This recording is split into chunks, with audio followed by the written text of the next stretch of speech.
Today we're going to go over 10 Crossout tips that'll help make you a better player. If you're not familiar with Crossout, it's a great game where you build this awesome vehicle and then you take it out into the wastelands and you destroy each other using all kinds of weapons that you can buy on the market and all this other stuff. It's a really awesome game. There's lots of creativity involved in building the builds, and there's different things you can do to protect your stuff. There's all kinds of fun to be had. We're going to go over 10 tips to make that fun a little bit better for you and your team. So let's get into it. Number 1, avoid tunnel vision. What do I mean by tunnel vision? When you're focused so hard on that one guy that you're trying to destroy, you're trying to shoot him to pieces, you're trying to make his vehicle blow up and explode, you're trying to get that kill, but you're ignoring the fact that there's 5 enemies around you, or that there's other things going on that you're not focused on, or that he's leading you behind enemy lines and you're about to become minced meat. That's not good. If you see an opportunity, go for it. By all means, tear him up, shoot him to pieces, make him explode. Just be aware of your surroundings and don't let him lead you into a trap that's going to hurt you. Number 2, don't rush. There's nothing more aggravating for your team when you run out there immediately thinking you're going to take on the whole enemy team just to die and leave your team hanging and having to pull the weight that you just dropped. Try to avoid that desire to just rush out there and start shooting things up. Wait for your team. It's important. More than likely what's going to happen is the enemy is going to see you coming. They're all going to start surrounding you, and you're going to get pretty much destroyed. So don't do that. That's tip number 2. Tip number 3. Stick with your team. This has a lot to do with tip number 1. You don't want to rush out there. You want to go with your team. You are stronger as a group. If you stick with your team, 2 or 3 enemies could approach you guys and you can still defend them off because there's 3 or 4 of you guys. Stick with your team. Try to stay in groups, or at least stay close. Tip number 4. Help your team. These all kind of go together to make your team stronger. One thing that you can do is keep an eye on the radar. When you see a friendly teammate engaging in action with the enemy, go over there and help them out. A lot of times what will happen is a teammate will get that tunnel vision I was talking about earlier, and they'll drive over into an enemy area and find himself in big trouble. Go help him out.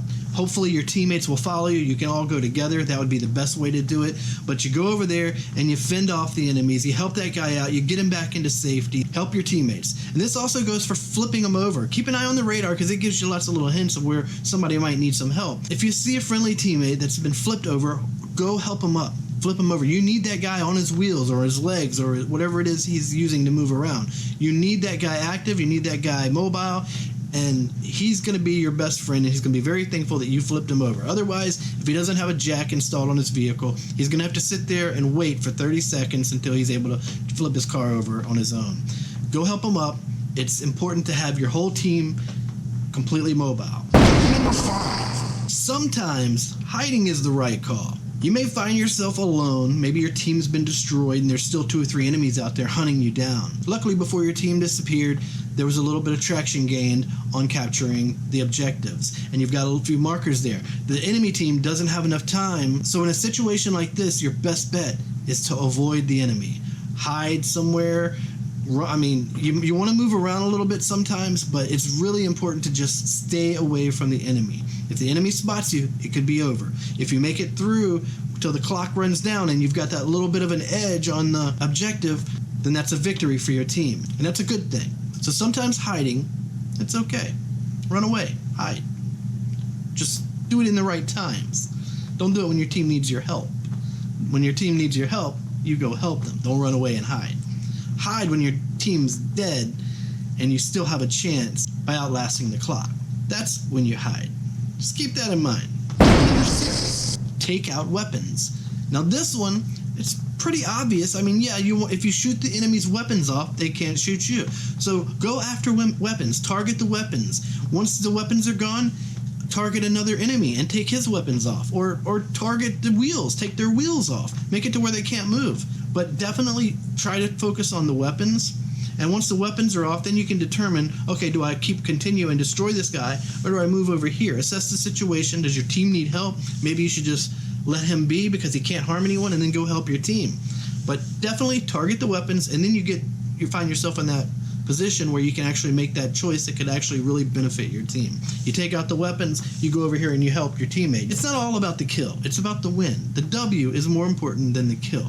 Of course, you have to get these kills, but you got to put yourself in a position to where you can get those kills and it be beneficial and lead to a victory as opposed to you blowing up alone. So keep that in mind. Target the weapons. Protect your cabin. Your cabin is very vital. If your cabin has no health left, then you're done. You're going to explode. Definitely surround your cabin with plenty of armor. Now, in some instances, certain cabins have features where you don't want to block those features because they're useful. Like, for example, on the Nova, it's got the shield, the front-facing shield. Other cabins have different features, too, that you can't cover up or you'll lose that feature. So be mindful of that. But definitely surround your cabin with plenty of armor. You don't want to overdo it because your cabin is really, really strong and it can take a beating, but you definitely want to have some protection there for your cabin. Keep moving. Now, obviously, some of your bigger builds aren't going to be able to have the speeds and stuff that the others do, but it's still important to move around. Try to move as much as possible so that you're not in the same place. If you're in the same place as the enemy spots you, enemy comes around and tries to get a better angle on you, you're going to be dead. So try to keep moving if you can. Make it hard for them to shoot you. When you have been spotted and an enemy is targeting you, definitely zig and zag, move around, make it hard for them to shoot you. I see it many, many times where somebody is running away from an enemy, but they're running in a perfectly straight line. And that enemy can just keep on shooting exactly. They don't have to adjust at all. They just keep shooting down that straight line. Zig, zag, turn around, juke them out. You got to keep moving. You got to keep moving. You got to make it to where they have a hard time targeting you. Prioritize human players over the bots. Now, why is this important?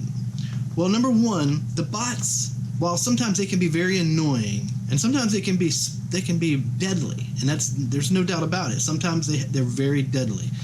Most of the times, the bots are pretty dumb. You can outsmart the bot. You can work around the bot. The human players have an advantage the bots don't have. They can think critically. They can reassess a situation and change their behavior. The bot's pretty much programmed to do the same things over and over and over again. So you want to take out that advantage. Focus on the human players. Now, don't put yourself in a situation where that bot's going to kill you. If the bot is a threat, target the threat. But for the most part, try to prioritize the human players over the AI players. Now, this goes for your teammates, too. Say Sophia is being attacked by Michael, both bots. Yet over here, you've got a friendly teammate plus an enemy, both human players, and they're going at it. Go help the human player. That's prioritizing on both ways. You're helping your human teammate and you're targeting a human enemy. And finally, tip number 10. This one's pretty important to your build. You want to make sure that any explosive parts that you put on there, like your Apollo or your ammo crates, you want to make sure these items are very well protected. Once they're destroyed, they explode. And if they explode, they're going to take half of your vehicle with it. So the Apollo has a large explosion. Once that's gone, it's going to take quite a bit with it. The large ammo crate, that's a pretty big boom too. So not only do you want to protect them, you want to try and keep them spaced out and maybe not so close to very important weapons that you might definitely need and you don't want to lose. Because once these things go, they're going with a big boom. So there you have it. Those are my 10 tips to make you a better player. If you play Crossout a lot, then you probably already know most of these things. But anybody who's new or maybe you just haven't really thought about it, these things really go a long way when it comes to keeping your team in a good position. But the most important thing is to make sure you're having fun. Don't get too wrapped up in losing or being destroyed. Don't get too wrapped up in some teammate saying you're crap. Don't even worry about it. Have fun, enjoy yourself. Why else do we play this video game if it's not to have fun? Don't sweat the things you can't control. Just enjoy yourself, do the best you can. Try to follow these tips and you're going to do a lot better. Anyways, guys, that's going to wrap up this video. That's my 10 tips for Crossout to make you a better player. I hope you enjoyed it. If you did, be sure to hit that like button, subscribe, and I'll catch you in the next video. Cap is out. Peace.